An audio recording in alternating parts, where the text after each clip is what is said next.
Les habitants de mon pays ont désespérément besoin de la paix. Mais comment construire la paix sur des fausses communes? Comment construire la paix sans vérité ni réconciliation? Comment construire la paix sans justice ni réparation?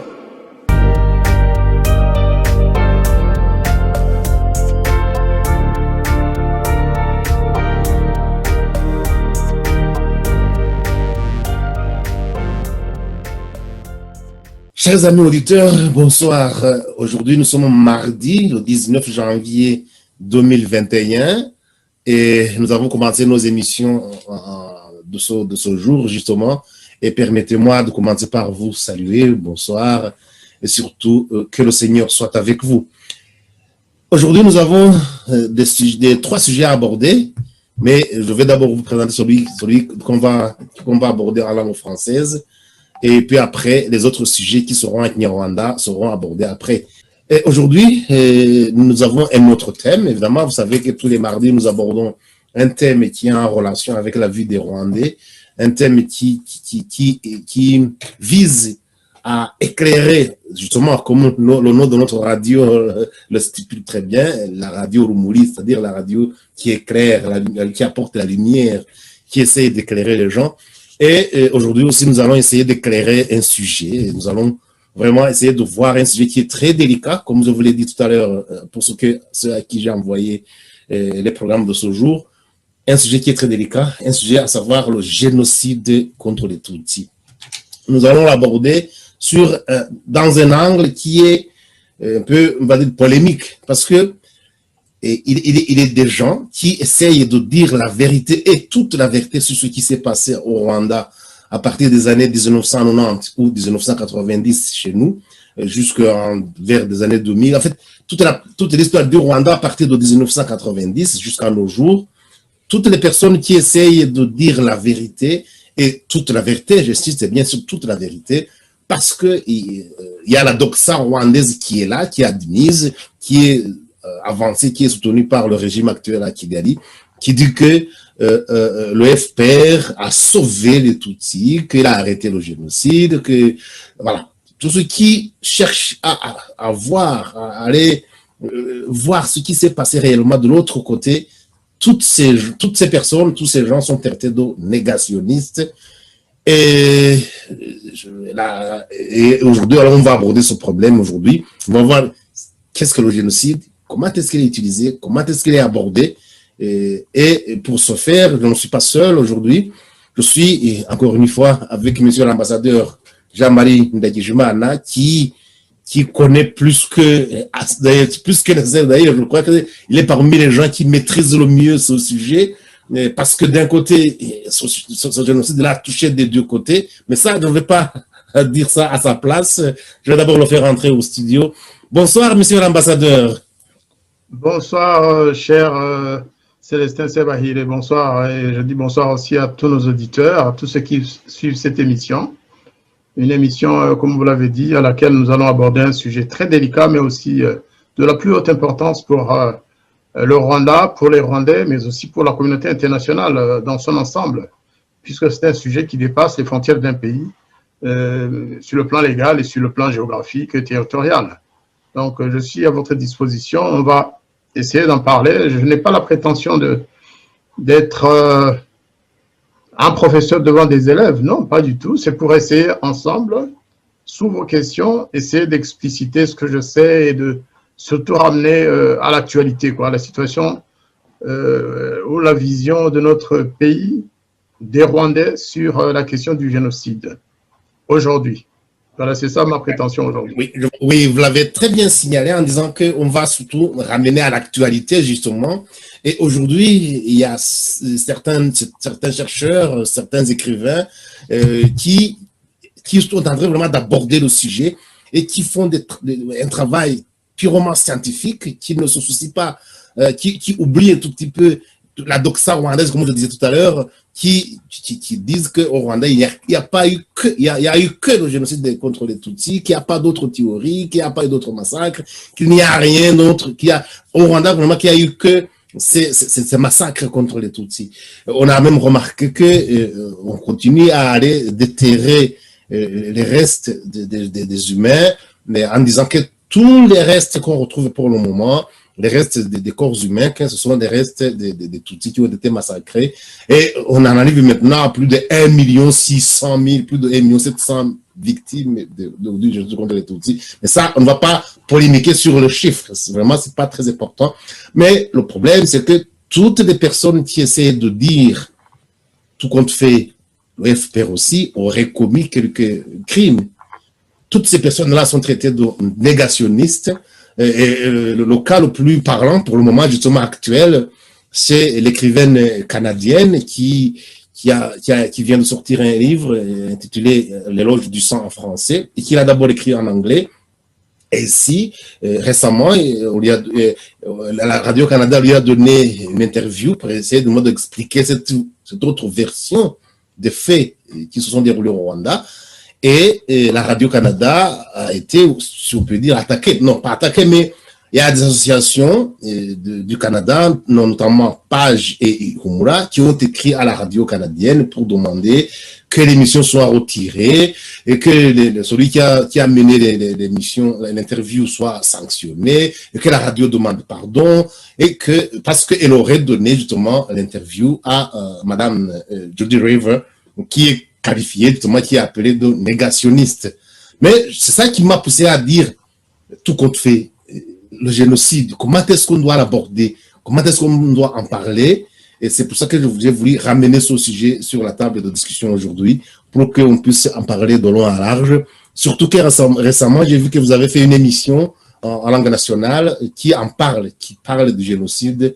Alors, je voudrais vraiment vous laisser nous éclairer justement à ce sujet pour qu'on puisse échanger et pour qu'à la fin de cette émission, on puisse savoir qu'est-ce qui s'est passé réellement au Rwanda, quelles sont les différentes théories qu'il y a eu, les massacres qu'il y a eu, comment est-ce qu'on peut les qualifier, qui est responsable de quoi. C'est tout ça, c'est toutes ces questions qu'on va essayer de répondre, monsieur l'ambassadeur. Mais vous, monsieur l'ambassadeur, quand je crois me souvenir d'ailleurs que vous-même, vous avez été à un certain moment qualifié de négationniste ou de quelqu'un qui minimise le génocide contre les Tutsis, non? Je me trompe? Écoutez, c'est pas à un moment donné, c'est permanent aujourd'hui encore. À Kigali, en France, en Belgique, il y a, en tout cas dans les milieux qui soutiennent le Front patriotique rwandais de Paul Kagame ou qui ne veulent pas que les crimes du FPR, donc de Kagame, soient connus et dénoncés, on continue toujours à me traiter de négationniste. Je ne suis pas négationniste, tout le monde le sait.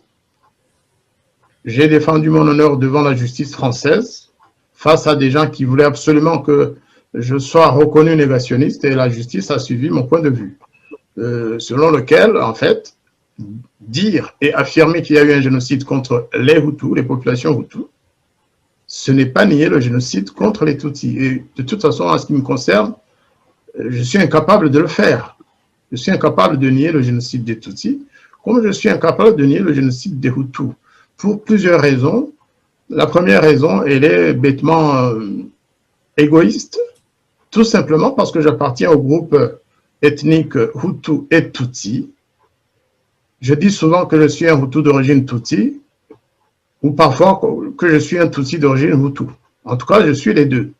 Et je défie quiconque voudrait me dénier ce droit et cette qualité d'appartenance mixte aux deux groupes principaux de notre pays.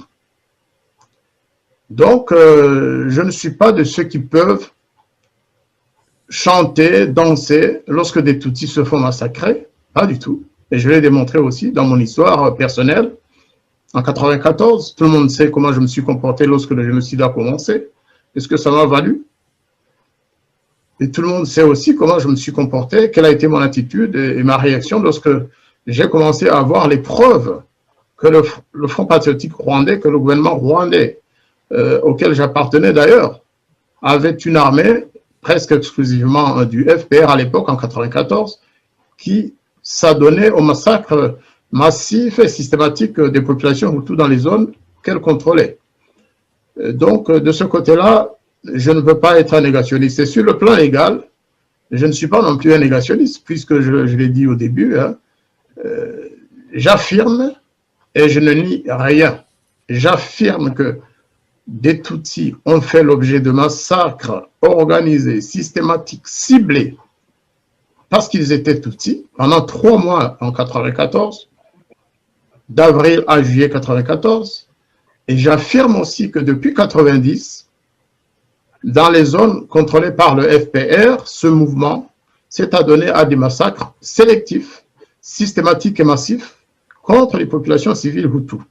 Je parle notamment de la région nord que le FPR occupait depuis 91, hein, si vous voulez, mais aussi dès son entrée au Rwanda en 90, en octobre, ce mouvement politico-militaire a massacré des populations civiles. Tout le monde le sait. Et les rapports existent, hein, ce n'est pas des choses qu'on invente.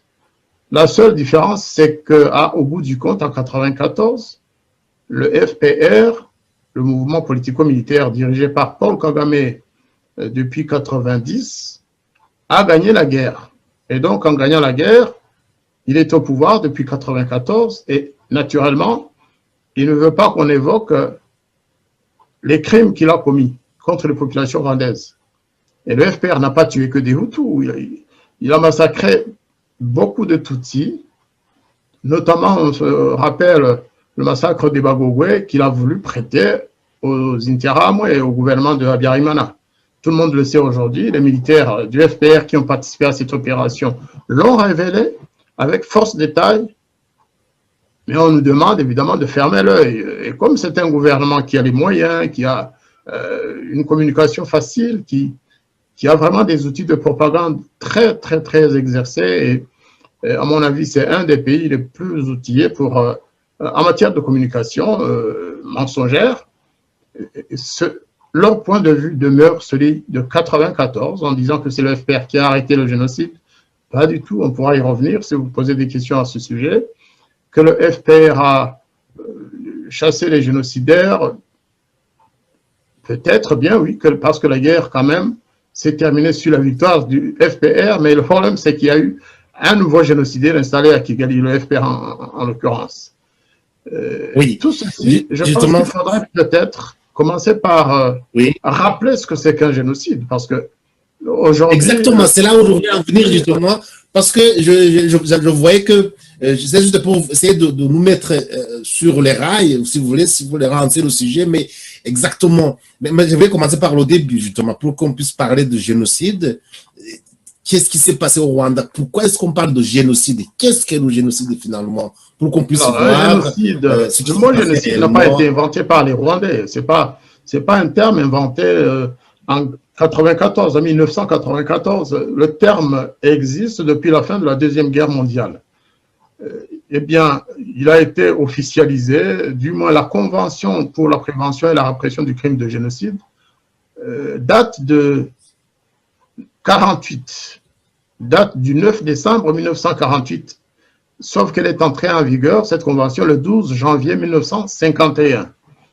Un hasard de calendrier, moi je suis né le lendemain, ce qui ne présage de rien. En tout cas, je suis né le 13 janvier 1951, au lendemain de l'entrée en vigueur de cette fameuse convention. Et donc, c'est dire qu'elle me colle à la peau depuis le début. Qu'est-ce qu'elle dit, cette convention? Comment définit-elle un génocide? Je demande la patience, hein, donc je vais lire quand même l'article, même si tout le monde connaît cet article. Hein. L'article 2 de la fameuse convention dont je viens de parler, elle dit, dans la présente convention, le génocide s'entend de l'un quelconque des actes ci-après commis dans l'intention de détruire, ou tout, ou en partie, donc détruire un groupe national, ethnique, racial ou religieux. C'est une liste limitative, comme telle. Hein. Alors, ces actes peuvent se caractériser par le meurtre de membres du groupe, ça c'est le A. Le 2, c'est l'atteinte grave à l'intégrité physique ou mentale de membres du groupe. la soumission intentionnelle du groupe à des conditions d'existence devant entraîner sa destruction physique, totale ou partielle. Quatrièmement, mesures visant à entraver les naissances au sein du groupe. Et cinquièmement, le transfert forcé d'enfants du groupe à un autre groupe. Maintenant, ce qu'il faut faire, c'est de se demander si de tels actes, si de tels crimes commis, enfin, en tout cas, définis ainsi par la Convention de 48, s'ils ont eu lieu au Rwanda. Je vais commencer par le groupe des Tutsis. Est-ce qu'il y a eu meurtre de membres du groupe Tutsi? Parce que pour moi, le groupe Tutsi existe, le groupe Hutu existe, et le groupe Twa et les autres, y compris les enfants et les descendants de tous ces groupes mixtes. Alors donc, est-ce qu'il y a eu meurtre de membres du groupe Tutsi? Oui. Là, je l'affirme, il y a eu de nombreux meurtres de membres du groupe Tutsi. Est-ce qu'il y a eu atteinte grave à l'intégrité physique ou mentale de ces membres? Oui. Est-ce qu'il y a eu intention? Bref, si vous prenez cette définition, un quelconque des actes ci-après commis dans l'intention de détruire ou tout ou partie un groupe national, ethnique, racial ou religieux. En l'occurrence, pour le Rwanda, on peut parler de groupe ethnique. Est-ce qu'il y a eu meurtre de Hutus? Oui, bien sûr. Est-ce qu'il y avait intention de tuer des Hutus ou tuer des Tutsis? En ce qui me concerne, j'affirme, et j'ai les moyens de prouver ça, qu'il y a eu une intention délibérée des auteurs de ces massacres, de ces meurtres, une intention de détruire tout ou partie d'un groupe qui était ciblé par les massacreurs. Maintenant, il appartient aux autres de me dire que sur tel point, je mens ou que j'exagère les faits. Nous avons des rapports établis par des Rwandais, des rapports d'organisations internationales, des rapports de l'ONU, qui est quand même la super organisation internationale, qui affirme, preuve à l'appui, que des Tutsis ont été massacrés en masse, qu'ils étaient ciblés comme Tutsis, et tout le monde le sait, nous connaissons notre histoire, parce qu'ils étaient ciblés, parce qu'ils étaient Tutsis, assimilés au groupe FPR qui avait attaqué notre pays. Et les Hutus aussi ont subi des massacres intentionnels commis par une armée organisée, l'armée du FPR. Est-ce que c'était pour les exterminer en totalité? Peut-être pas, mais en tout cas, certains disent, notamment des membres du haut commandement du FPR, des officiers supérieurs du groupe Robert, affirment qu'il y avait un programme pour réduire le nombre des Hutus, parce qu'ils étaient considérés comme trop nombreux, et que donc, si on pouvait en tuer le maximum possible, qu'il y aurait une sorte d'équilibre numérique entre les Hutus et les Tutsis. Donc, moi, je ne doute pas du tout, je n'hésite pas à affirmer qu'il y a eu, au sens de cette convention, qu'il y a eu un génocide contre les Tutsis, pendant une période donnée, et un génocide contre les populations Hutus. Je ne parle pas de ceux qui l'ont fait. Je ne donne pas l'ethnie de ceux qui ont commis ces deux génocides. Parce que nous devons le rappeler. Nous devons le rappeler surtout à l'intention de ceux des étrangers qui pensent connaître l'histoire du Rwanda. Je rappelle que aussi bien les Interahamwe, c'est-à-dire ceux qu'on appelle parfois des extrémistes Hutus, que le Front patriotique rwandais, qui était majoritairement Tutsi, l'armée du FPR de Paul Kagame, les deux étaient constitués des deux ethnies principales. Et comme par hasard, le président des milices Interahamwe était un Tutsi, et non pas un Hutu. Et le président du Front patriotique rwandais, c'était un Hutu. Kagame était le chef de l'aile militaire. Mais le président du FPR, c'était un certain Alexis Kanyarengwe, un Hutu, un ancien de l'armée de Habyarimana, de l'armée rwandaise, qui était quelque part le numéro 2 ou 3 du régime du président Habyarimana, avant qu'il ne fuit en Tanzanie et puis en Ouganda pour rentrer avec l'armée du FPR. Et je peux affirmer aussi qu'au sein des Interahamwe, il y avait pas mal de Tutsis qui ne se sont pas démarqués des autres miliciens pendant le massacre des Tutsis. Tout comme pendant toute la durée du massacre des Hutus par le FPR, on n'a jamais entendu un officier ou un responsable Hutu du FPR dénoncer ces massacres. Et ce n'est même pas le plus important en fait. Ce qui est important, c'est de dire que les Hutus, les populations Hutus, ont subi un génocide, le prouver. Nous sommes prêts à le faire dans un débat ou dans le prétoire, s'il y avait un procès à ce sujet, et qu'il y a eu un génocide des Tutsis pendant une période donnée. Alors, le problème que nous rencontrons aujourd'hui, c'est toute la manipulation qu'on a déjà dénoncée dans d'autres émissions, c'est la redéfinition du génocide et surtout des victimes du génocide, de la date de début des génocides.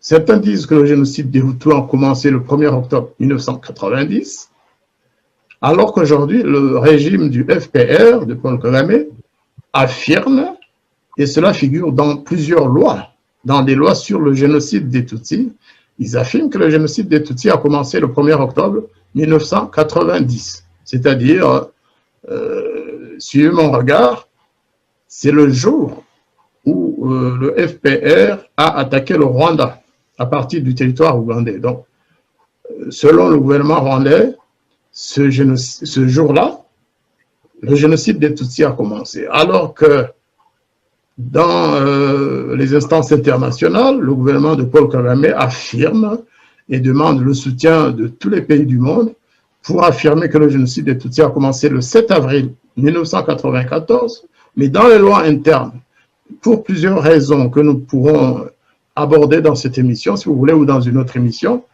eh bien, ils définissent le génocide des Tutsis comme celui ayant commencé le 1er octobre 1990. Ceux des familles qui ont eu des victimes dans leur famille, justement, pourront, je les invite vraiment à y réfléchir et à se dire, mais pourquoi? Pourquoi tout d'un coup, depuis quelques années, le gouvernement de Kagame a redéfini la période du génocide des Tutsis? Vous soulevez un problème que beaucoup de Rwandais ignorent, parce que on entend souvent parler à la radio rwandaise, surtout dans les médias, soit nationaux ou pro-FPR. Il y en a même qui disent que le génocide aurait été commencé à être préparé vers les années 1950-59 et que la révolution sociale de 1959, c'était en quelque sorte un essai pour voir si on peut faire un génocide, que ça a continué, qu'il y a eu des massacres, qu'on a tué les Tutsis dans les années 63, 62, jusqu'à 67, et que vraiment, en 1994, c'était vraiment le point culminant, c'était le summum du génocide, mais ils disent qu'on aurait commencé à le préparer depuis 1959, et ceux qui disent ça, d'ailleurs, se basent sur les soi-disant, les écrivains ou les chercheurs européens qui auraient instrumentalisé, je ne sais pas comment dire ça, qui auraient manipulé les Rwandais en les opposant les uns aux autres, et que les Hutus auraient écouté ces Occidentaux et qu'ils se seraient rués sur les Tutsis pour les massacrer, ici en 1994. Mais, à vous soulever une autre suggestion, parce que, normalement, nous savons que le gouvernement rwandais s'est battu bec et ongle pour que, d'abord, ce que les Nations Unies avaient reconnu au Rwanda, ce qui s'est passé en 1994, on disait, le génocide rwandais, qu'il puisse changer d'appellation, qu'on dise maintenant que c'est le génocide contre les Tutsis, se sont battus, vraiment pour qu'il y ait son changement de nom. Peut-être que vous allez nous dire un mot sur ce changement ou cette bataille qu'ils ont finalement remportée, qu'ils ont gagnée. C'est de un. Et de deux, je me rappelle qu'il n'y a même pas quelques années ici, chaque fois qu'on voulait commencer à célébrer, par exemple, le génocide le 6 avril, on était traité de tous les noms. On disait que Non, le génocide a vraiment commencé le 7 avril. Il y a eu tellement de polémiques, même ici en Belgique, même en France d'ailleurs, comme quoi il y avait vraiment beaucoup de gens qui insistaient, qui voulaient vraiment que le génocide soit célébré, commémoré le 7, à partir du 7 avril. Je me rappelle même qu'il y a 1 an ou 2 ans, il y a même les membres de l'ambassade de Belgique en France, au Rwanda, qui ont été expulsés parce qu'ils avaient commencé à commémorer le génocide le 6 avril. Ils disaient, ils ont été carrément, ils leur ont donné quelques 48 ou 24 heures, et puis ils ont plié bagage, ils sont revenus ici en Belgique. Pour dire vraiment qu'ils ont insisté pour que ce soit le début du génocide, ce soit le 7 avril. Et alors, vous nous dites qu'ici, ils auraient changé dans les lois internes, que le génocide aurait commencé en 1990. C'est ça que vous dites maintenant. Vous savez nous éclairer un peu plus, monsieur l'ambassadeur?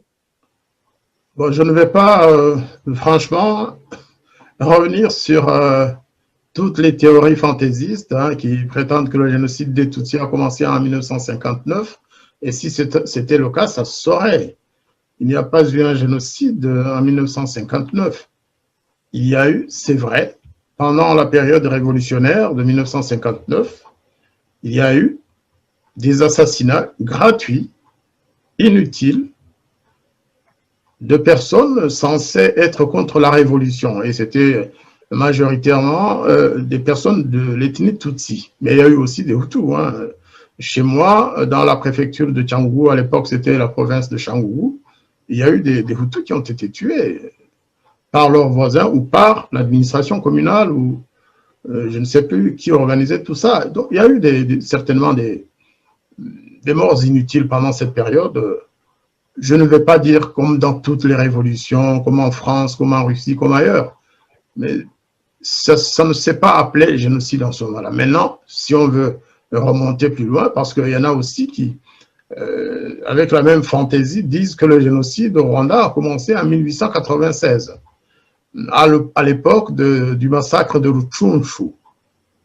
Il y en a qui disent cela. À l'époque, ce n'était pas entre les Hutus et les Tutsis, c'était entre les deux clans royaux, Abega, contre ceux qui étaient au pouvoir.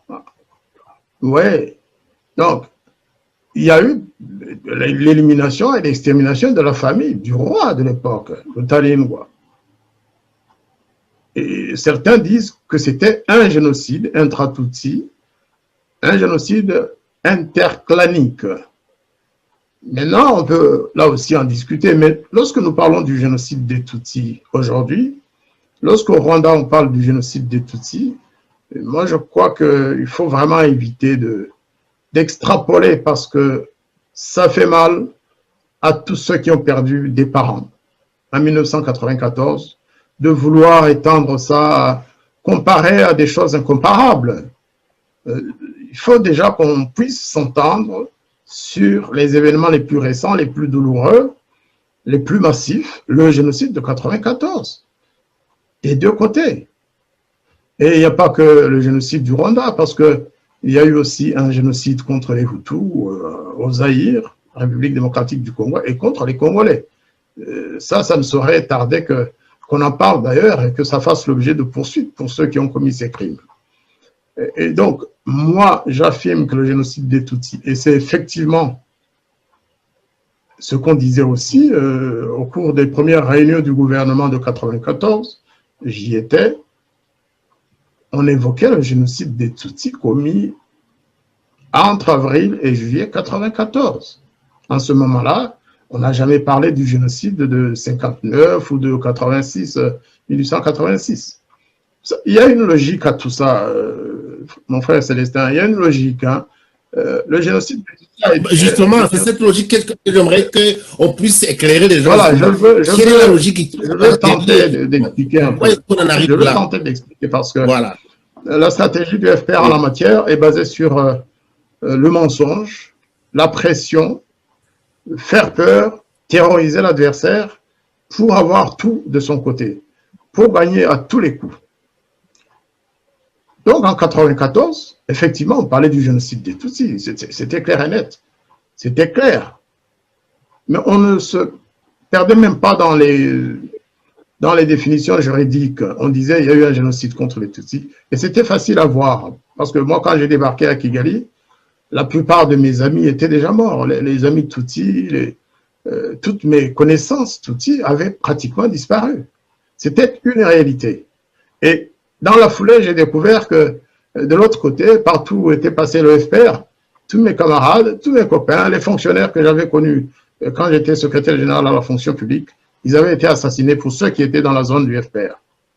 Et petit à petit, les gens en sont venus à faire des confidences. Et on a compris qu'il y avait eu un génocide et qu'il continuait jusqu'à Kibero, jusqu'à plus tard au Congo, jusque dans les préfectures que le FPR a occupées après la prise du pouvoir. Donc, jusque-là, ça ne posait aucun problème.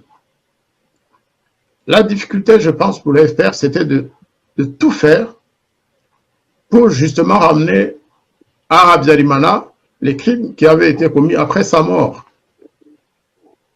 Pour prouver que Habyarimana a été tué par des extrémistes Hutus qui voulaient parachever le génocide commencé le 1er octobre 1990.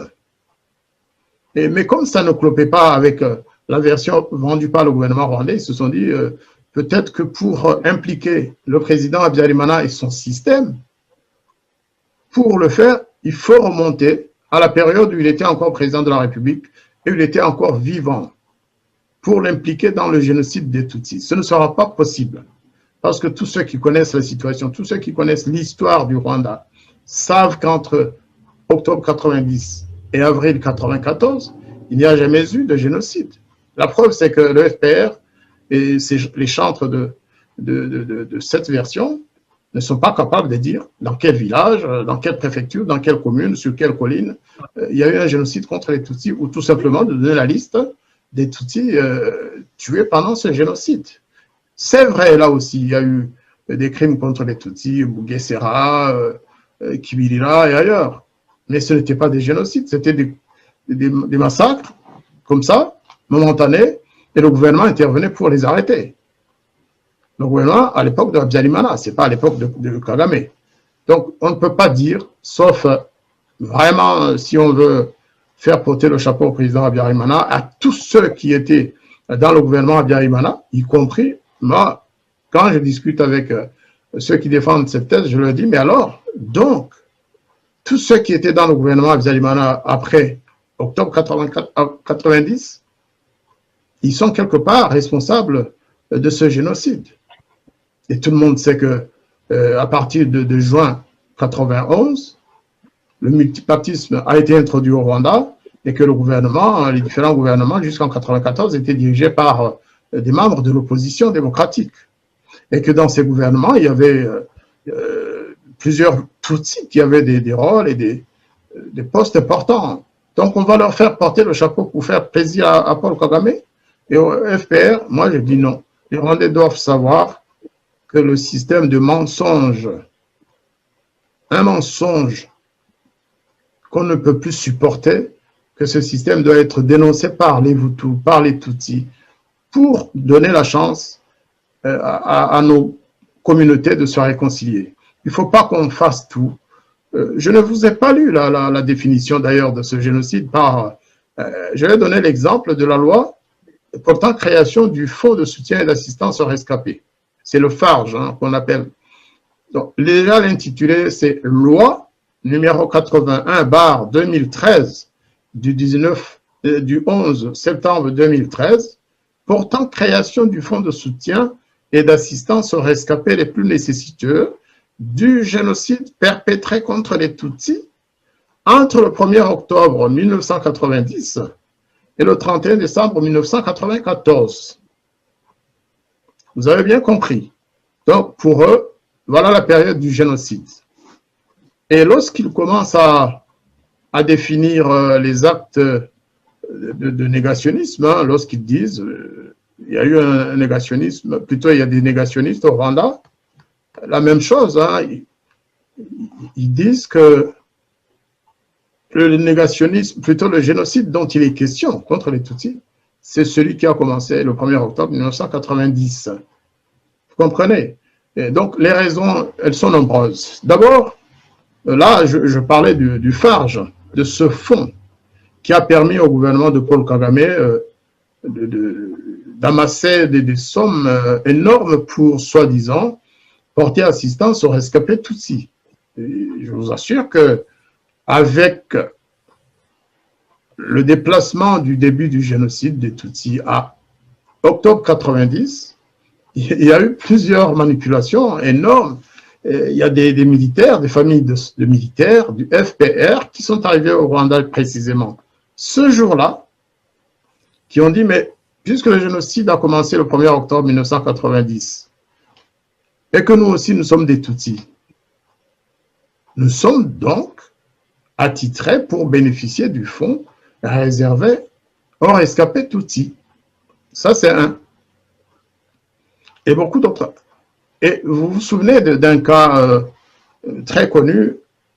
Un frère du président Habyarimana avait été poursuivi dans les tribunaux Gacaca, soi-disant qu'il avait massacré des Tutsis pendant le génocide, qu'il avait dépossédé des gens de leurs biens, etc., pour se rendre compte plus tard que cette personne était morte avant.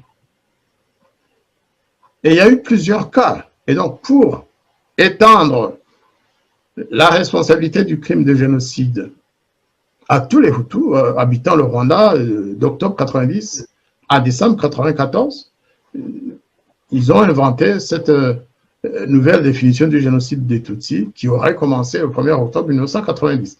Je pense que tous ceux qui aiment la vérité, tous ceux qui refusent d'être entraînés dans cette logique de mensonge et de globalisation, de criminalisation de toute une partie de la population rwandaise, il faut vraiment, vraiment combattre ce mensonge et demander que le gouvernement rwandais change cette loi, qu'il dise ce qu'il dit dans les instances internationales. La définition qu'ils ont donnée à l'OIA, à l'ONU et partout ailleurs d'un génocide commencé le 7 avril, ça peut passer.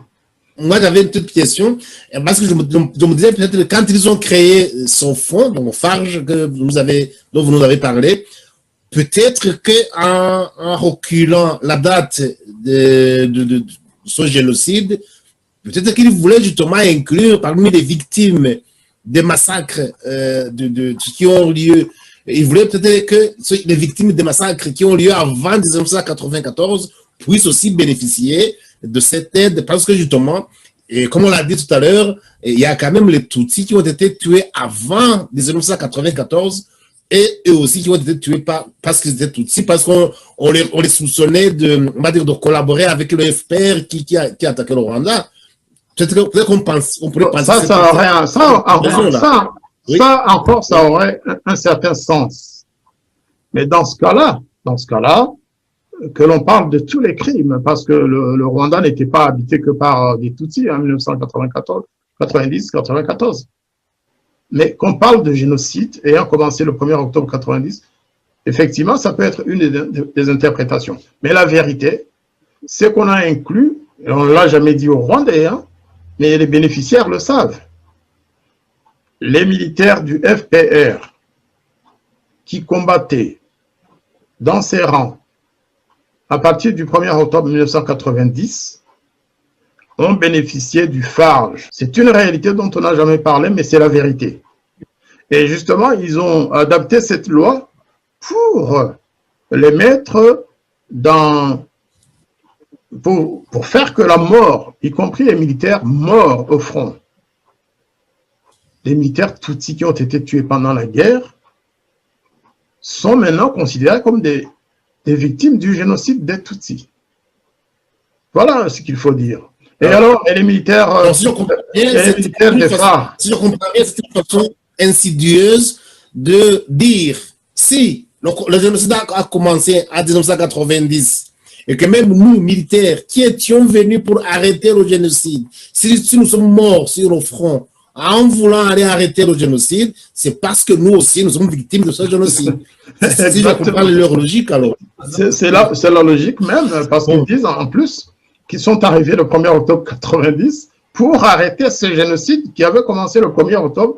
Ils sont venus le matin, mais pour eux, le génocide avait déjà commencé la nuit pendant la nuit. C'est vraiment vicieux comme stratégie, c'est très vicieux. C'est ça qui fait qu'il est difficile de faire confiance à ce gouvernement et surtout au Front patriotique rwandais. Mais il y a beaucoup d'autres interprétations, Célestin. Il y a des interprétations qui sont presque diaboliques quand on y pense. C'est vraiment... on en parlera plus en détail, mais je vous dis que les militaires et les familles des militaires du FPR bénéficient du Farge. Il y a autre chose. Vous savez, au départ, ça demandera une émission pour que j'expose ce que j'ai eu comme résultat dans mon enquête sur le nombre des Tutsis morts pendant le génocide de 1994. Parce que j'ai fait des recherches sur ce sujet, je n'aime pas souvent me mêler des chiffres parce que ce soit 100 000, 200 000, 300 000, 1 million, 1 million 500 de victimes Tutsis ou Hutus. Pour moi, ça a de l'importance, mais un Rwandais tué déjà dans ces circonstances, c'est déjà très grave. Et vous savez, en résumé, en 2000, on connaissait le nombre de Tutsis morts pendant le génocide. Le Rwanda est un petit pays de collines où il y avait des secteurs, des cellules. Dans la même commune, on pouvait connaître, au niveau de la commune, on pouvait connaître tous les citoyens habitant cette commune. Dans un secteur, tout le monde se connaissait. Dans les cellules, encore plus. Donc, le décompte des victimes, qui a été fait de manière professionnelle, ça je vous le dis, parce que j'ai eu des membres de la famille ou d'autres personnes, des amis qui ont participé au recensement. Le recensement des victimes Tutsis a été fait de manière professionnelle. Je dirais même que c'était pour la première fois l'introduction des laptops dans ce genre de travail. Des équipes ont été dépêchées partout dans le pays, dans toutes les préfectures, dans toutes les communes, dans les secteurs, dans les communes, dans les prisons rwandaises où il y avait des génocidaires. Et chaque génocidaire était prié de dire qui avait été assassiné sur sa colline et qui avait éventuellement survécu. Et de toute façon, les survivants, on les connaissait aussi, quelques années après le génocide. Et donc, le rapport qui est sorti de cette enquête nationale et qui se faisait au quotidien, ce rapport, il a existé, il est connu par, d'abord, ceux qui ont fait ce travail, ceux qui ont élaboré ce rapport et qui l'ont transmis, et surtout ceux qui ont reçu l'ordre de ne plus jamais en parler, qu'ils étaient dessaisis de ce dossier. Pour entendre ensuite... En disant cela, ça me fait penser aussi à une autre enquête, non, pas une enquête, une recherche carrément universitaire qui a été menée par un professeur américain, je me rappelle bien. Il allait sur toutes les cellules, dans toutes les collines. Comme vous dites là, justement, c'est vrai, parce que les Rwandais se connaissaient, chacun connaissait. Mais il a travaillé justement avec ceux qui avaient fait le travail préliminaire. Oui, quand il a fait quelques préfectures, on l'a arrêté parce qu'ils ont dit non. Toi, à mon avis, toi, faire sortir la vérité sur ce qui s'est passé chez nous.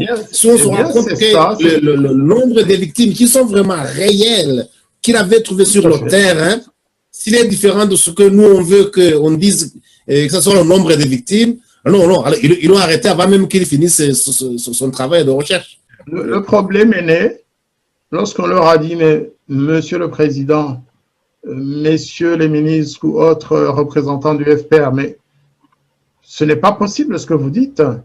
Pendant la période des 3 mois, il ne peut pas avoir eu 1 million de morts.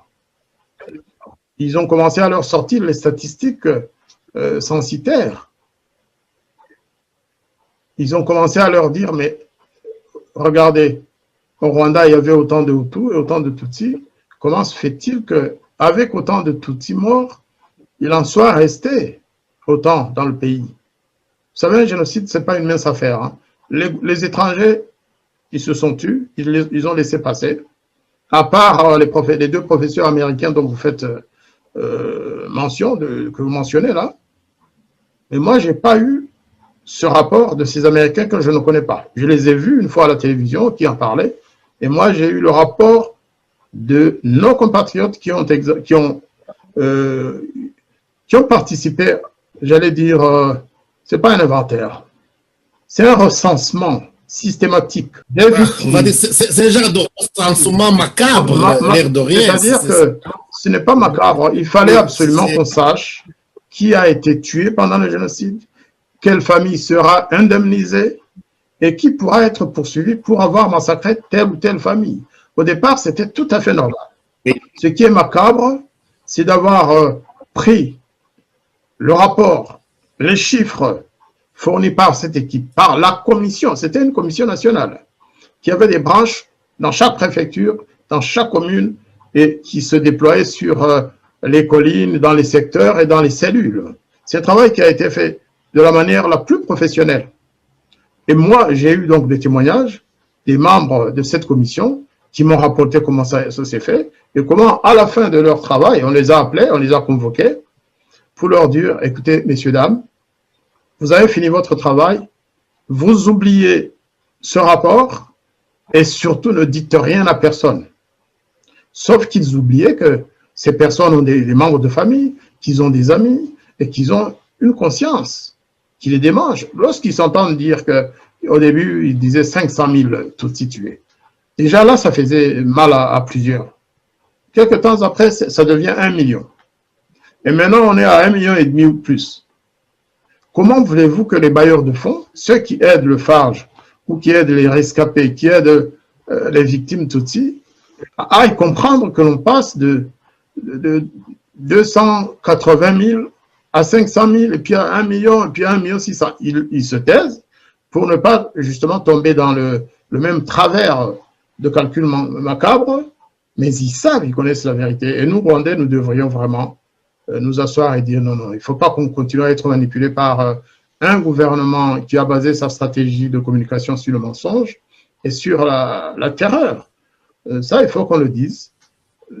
Si vous voulez, moi j'ai encore des éléments sur ce recensement. En parlant des rapports qui ont été occultés, des rapports qui ont été occultés, qui ont été cachés, ça me fait penser aussi au fameux rapport Garrison qu'on a carrément, comme si de rien n'était, quoi, comme s'il n'avait rien, comme s'il n'avait rien fait, alors que le monsieur, il a été mandaté, il avait fait son travail comme il faut. Au moment d'aller rendre le rapport, hop, il disparaît. Le rapport disparaît. On parlait de rapport mais effectivement, oui. On parle souvent de Robert Garsoni, ça c'est en 94, mais il y a eu aussi Garreton, au Zaïre.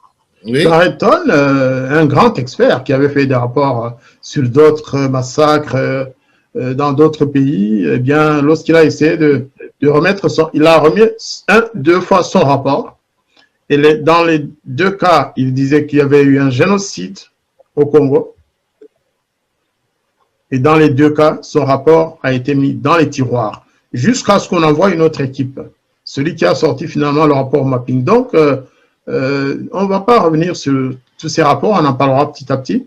Mais ce qu'il faut retenir vraiment, c'est que aussi bien la définition du génocide des Tutsis est erronée, mais surtout, la grande injustice, c'est que le gouvernement rwandais a tout fait pour qu'on n'évoque pas les crimes commis par l'armée actuelle après 1994, mais aussi et surtout les massacres commis par les troupes de Paul Kagame dans la région qu'il contrôlait avant le génocide des Tutsis.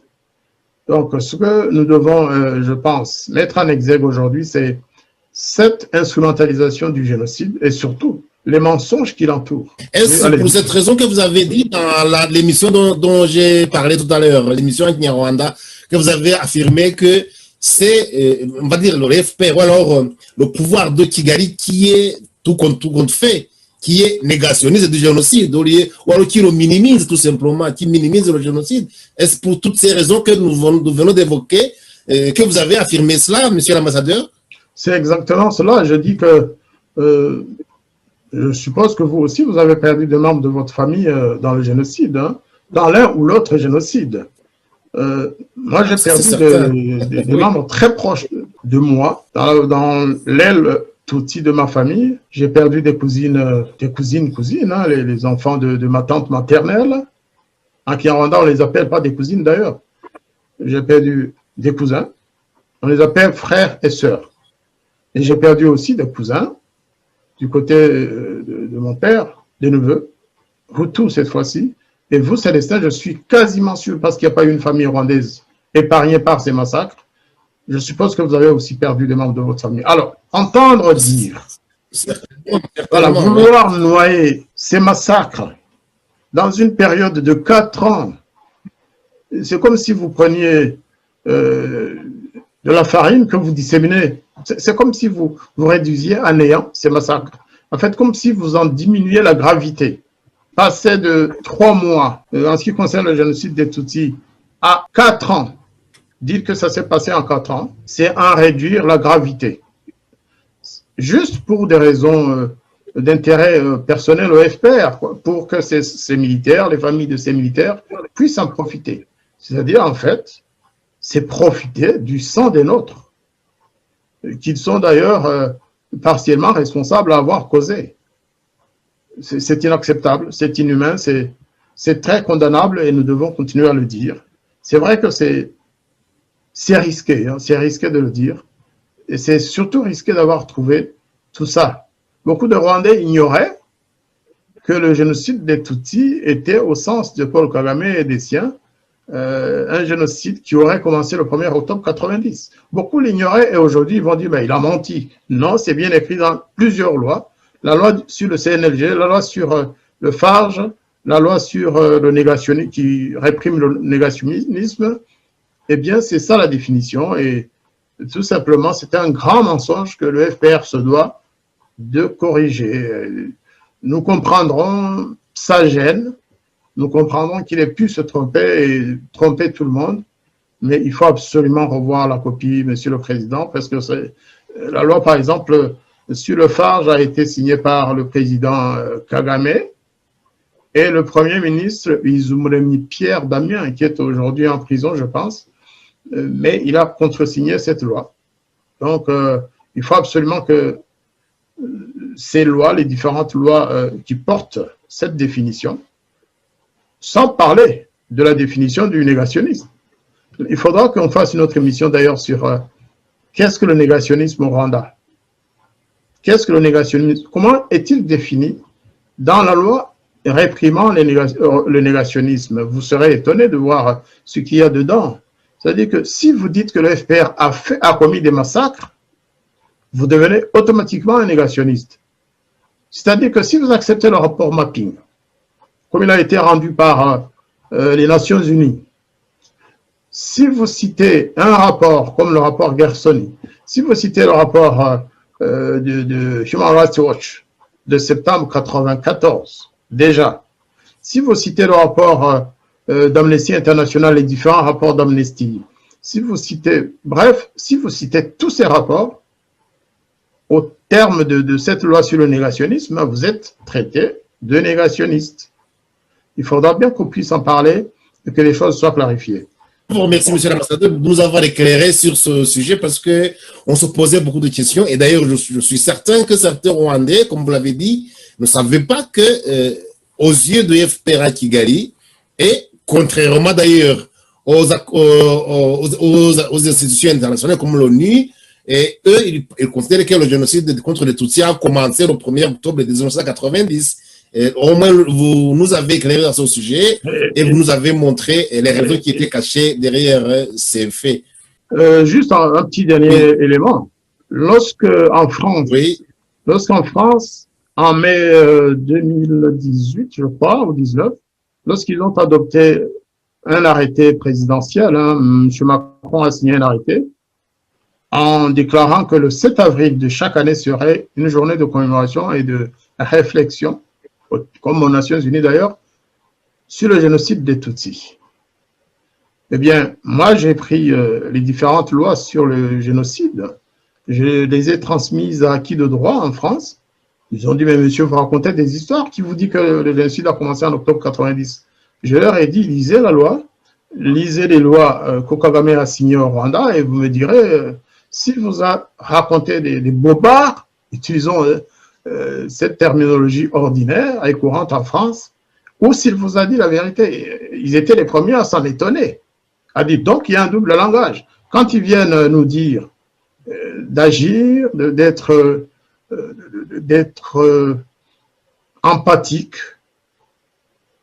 ils nous parlent d'avril 94. Mais à l'intérieur du pays, ils utilisent une autre notion de génocide qui aurait commencé le 1er octobre 90. Vous savez, nous devons en parler pour que tout le monde ouvre les yeux sur ces grands mensonges. C'est en pointant du doigt ce genre de mensonges que le monde finit par comprendre ce qui se passe dans notre pays et ce qui s'est réellement passé. Ceci dit, avant de finir l'émission, Célestin, permettez-moi de vraiment d'avoir quand même un instant, une pensée pour toutes les victimes rwandaises, tout comme Tutsi, des crimes de guerre, des crimes contre l'humanité, plutôt du génocide, commis sur le sol de notre pays, mais aussi dans des pays voisins où des Rwandais ont été poursuivis, massacrés, comme des animaux. Nous devons d'abord, avant même de parler de tous ces mensonges, penser aux victimes de ces différents massacres, et c'est ça qui donne raison au travail que nous faisons. Je vous remercie beaucoup. C'est moi qui vous remercie, monsieur l'ambassadeur. Et justement, il faut vraiment avoir une pensée. C'est ça qui fait de nous des êtres humains, des humains tout simplement. Nous devons avoir une pensée pour toutes ces victimes, tout compte fait de l'horreur qui s'est abattue sur notre région. On nous parle du Rwanda, mais il y a aussi la République du Congo, il y a au Burundi. Cette région des Grands Lacs, franchement, a connu tellement d'horreur dans ces 50 dernières années qu'il faudra très, très, très longtemps pour qu'on puisse comprendre ce qui s'est passé là-bas et qu'on puisse considérer toutes les victimes. Cela n'est pas fini. Je vous remercie alors, monsieur l'ambassadeur. Nous parlons. Hier encore, j'ai eu des rapports, des statistiques de meurtres, ou plutôt d'assassinats, de massacres qui se commettent encore dans le Nord Kivu. Hier encore, j'ai vu des débats à Kinshasa où l'on se demande, mais Union sacrée, d'accord, mais entre-temps, nos populations continuent de subir des massacres, continuent d'être assassinées par un pays voisin, le Rwanda en l'occurrence. Et donc, en disant tout ceci, nous pensons évidemment aussi aux victimes congolaises. Plus de 8 millions de morts depuis 1996. Et notre pays est directement mêlé à ça, je veux dire, le gouvernement et le régime du FPR est directement responsable, au moins en grande partie, des massacres qui sont commis depuis ce jour-là à ce jour en RDC.